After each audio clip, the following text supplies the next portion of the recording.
প্রিয় দর্শক আসসালামু আলাইকুম।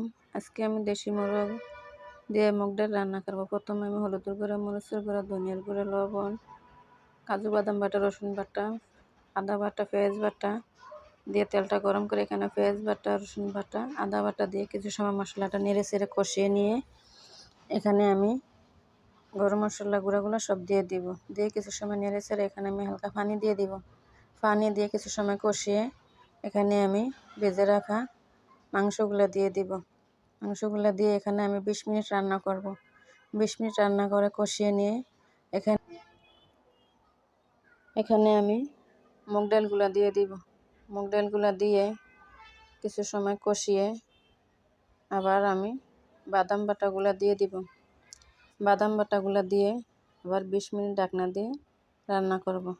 ঢাকনা দিয়ে 20 মিনিট পরে রান্না করার এখানে আমি পরিমাণ মতো পানি দিব। পরিমাণ মতো পানিটা দিয়ে আমি 20 মিনিট রান্না করব। আরও রান্না করে শেষ করব। আমার রান্নাটা শেষ। আমার ভিডিওটা যদি ভালো লাগে সবাই লাইক, কমেন্ট, শেয়ার করবেন আর আমার পাশে থাকবেন।